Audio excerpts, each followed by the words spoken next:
Hello दोस्तों, स्वागत है आपका सिविल सागा में। जैसा कि आप सभी लोगों को पता है कि 70th बीपीएससी जो 30th सितंबर को होने वाली थी, कब होने वाली थी?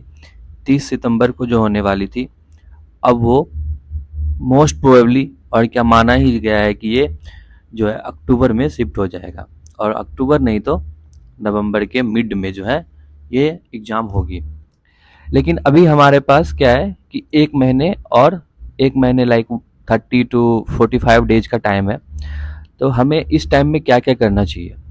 देखिए, सबसे इम्पोर्टेंट क्या होता है कि भले ही आप एक साल पढ़ाई कर लो, ठीक है, एग्जाम की तैयारी कर लो, जो आपके पास इम्पोर्टेंट डॉक्यूमेंट्स ही नहीं होंगे तो आप उस फॉर्म को एलिजिबल करने के लिए क्या होंगे? एलिजिबल ही नहीं होंगे इस बीपीएससी के एग्जाम के फॉर्म को फिल करने के लिए। तो आज जो हम बात करेंगे वो बात करेंगे क्या क्या इम्पोर्टेंट डॉक्यूमेंट जो है आपको अभी खाली टाइम है, आप अपने पढ़ाई के साथ साथ इसे अप्लाई भी कर सकते हो यदि नहीं है आपके पास। देखिए, सबसे इम्पोर्टेंट पहला जो है वो है 10th और 12th के सर्टिफिकेट आपके पास होना चाहिए और 10th और 12th के मार्कशीट भी होना चाहिए। देखिए, जब अभी आप लास्ट के 2-3 साल से जब एक बीपीएससी एग्जाम फॉर्म फिल करते हो तो क्या होता है कि उसमें टाइमर लगा रहता है। क्या लगा रहता है? उसके अंदर क्या लगा रहता है? उसके अंदर जो है टाइमर लगा रहता है कि आपको कुछ स्पेसिफिक मिनट्स दिए जाएंगे, सपोज 20 मिनट्स दिए जाएंगे, आपको इसी के अंदर क्या है फॉर्म फिल करना है, नहीं तो वो क्या होगा, पेज ऑटोमेटिकली वहां से हट जाएगा। अब जैसे 10th और 12th के मार्क्स प्लस 10th और 12th के सर्टिफिकेट चाहिए, उसमें आपको मार्क्स पूछे जाते हैं, परसेंटेज पूछा जाता है, ठीक है। उसके बाद आपसे ग्रेजुएशन के मार्क्स, उसके बाद ग्रेजुएशन के सर्टिफिकेट। अब देखिए, ग्रेजुएशन में क्या है कि ग्रेजुएशन के 3 पार्ट होते हैं, ठीक है। मार्क्स जो होते हैं क्या होते हैं? 3 होते हैं।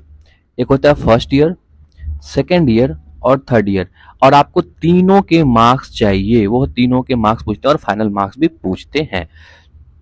तो ये तो रहा आपका बेसिक एलिजिबिलिटी, यदि आप 10th पास हैं, 12th पास हैं, ग्रेजुएशन हो चुका है। यदि ग्रेजुएशन का आपके पास मार्कशीट ओरिजिनल वाला नहीं भी है तो आप जो है क्या कर सकते हो, प्रोविजनल सर्टिफिकेट भी जो है यहाँ पे प्रोविजनल सर्टिफिकेट का मार्क्स आप डाल सकते हो, ठीक है। लेकिन आपको ये जल्दी जल्दी बना लेना चाहिए क्योंकि ये सब चीज़ क्या है, बेसिक चीज़ आपको होना चाहिए आपके पास, ये बेसिक डॉक्यूमेंट्स डेटाज। अब जो मोस्ट इंपॉर्टेंट चीज़ आती है, जहाँ से आप यदि बिहार से हो और आपको आरक्षण चाहिए, रिजर्वेशन चाहिए, कम मार्क्स हैं उसमें, रिजर्वेशन के थ्रू आप क्वालिफाई करना चाहते हो, तो उसके क्या क्या डॉक्यूमेंट? सबसे पहले जो बिहार के बच्चे लोगों को ही बिहार से क्या मिलते हैं? आरक्षण मिलते हैं। तो उसके लिए क्या होगा कि आपको निवास प्रमाण पत्र चाहिए और दूसरा जाति प्रमाण पत्र, ईएसटी। और ये दोनों तो क्या है कि परमानेंट है, एक बार बना लो तो ये निवास और जाति प्रमाण पत्र जो आपका चलता रहेगा, ठीक है। यदि आपका अभी भी लगता है कि निवास प्रमाण पत्र खो गया है या नहीं मिल रहा है तो आप क्या करो, आपको इसके बारे में मैं बताऊंगा कि आप कहाँ से ये जो है कर सकते हो, क्या कर सकते हो, बना सकते हो। ऐसे तो यदि देखा जाए तो आप क्या कर सकते हो, जो अंचल होता है, ठीक है, अंचल अंचल में जाके जो है आप ये अप्लाई कर सकते हो। उसके बाद जो ईडब्ल्यूएस और वाले जो है इकोनॉमिकली वीकर सेक्शन और इनकम सर्टिफिकेट। अब देखिए, जो इनकम सर्टिफिकेट और इकोनॉमिकली वीकर सेक्शंस के हैं उसके सर्टिफिकेट जो है वो लास्ट के फाइनेंशियल क्या होना चाहिए, यानी कि 2023 के क्या होना चाहिए, सर्टिफिकेट होना चाहिए। उससे ज्यादा पुराना नहीं होना चाहिए था कि 2020 का है, 18 का है, 19 का है, तो वो नहीं। आपको लास्ट के फाइनेंशियल ईयर के सर्टिफिकेट बनाने पड़ेंगे, इनकम सर्टिफिकेट और इकोनॉमिकली वीकर सेक्शन के सर्टिफिकेट। यदि आपके पास नहीं है तो अभी आपके पास टाइम है, आप इजीली बना सकते हो। कहाँ पे वो बना सकते हो? बिहार गवर्नमेंट का एक आरटीपीएस पोर्टल है।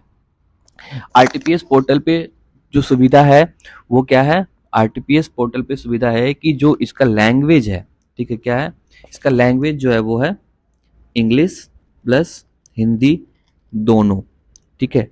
आप दोनों में फॉर्म भर सकते हो। यदि आपको लगता है कि क्या होता है, कभी कभी कुछ टर्म्स जो होते हैं ना हिंदी के हमें समझ में नहीं आती है, बहुत ही ज्यादा हिंदी हो जाता है, तो आप इंग्लिश में जाके क्या कर सकते हो, आरटीपीएस पोर्टल पे ये जो है ब्लॉक लेवल पे होता है, ब्लॉक लेवल से स्टार्ट होता है, फिर सब डिविजनल लेवल पे जाती है, फिर उसके बाद कहाँ जाती है? डिस्ट्रिक्ट लेवल पे, ठीक है। तो आप ब्लॉक लेवल पे जाके ऑनलाइन फॉर्म भर सकते हो यहाँ पे और क्या कर सकते हैं, आप यहाँ से अप्लाई कर सकते हो। ठीक है, तो यदि आपके पास ये सारे सर्टिफिकेट नहीं है, जो निवास हो गया, जाति हो गया, एक इनकम सर्टिफिकेट हो गया, तो ये सारे सर्टिफिकेट आप क्या कर सकते हो, यहाँ पे जाके अप्लाई अभी कर सकते हो। 15 डेज से 20 डेज के अंदर में जो है आपका वो फॉर्म बन के आ जाता है। और दूसरी, ये तो आपका रहा कि जो बनना चाहिए। उसके अलावा क्या है कि यदि आपके सर्टिफिकेट ऑलरेडी बने हुए हैं, ठीक है, तो उसमें क्या क्या करना है। सबसे पहला क्या करना है, आपको नेम जो है, नेम यानी कि आपका नाम सारे सर्टिफिकेट में मैच कीजिए। ठीक है, सारे सर्टिफिकेट में क्या कीजिए, नाम मैच कीजिए। उसके बाद अपने फादर्स के नेम, ठीक है, फादर्स नेम को भी क्या कीजिए, चेक कीजिए सारे में। उसके बाद एड्रेस,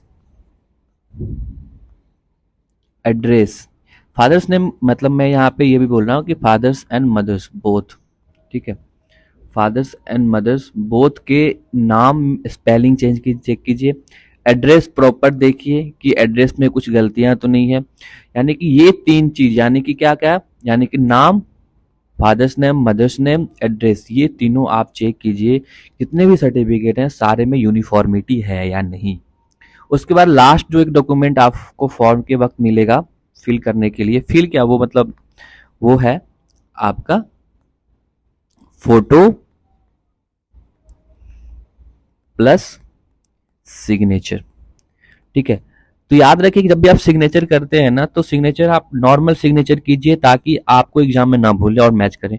और फोटो लेटेस्ट फोटो डाला कीजिए ताकि आपका फॉर्म रिजेक्ट ना हो। ये सारी चीजें बेसिक चीजें थी जो आपको अपने माइंड में रखना है, और अभी टाइम है, आप इसको अच्छे से बना के रख सकते हो।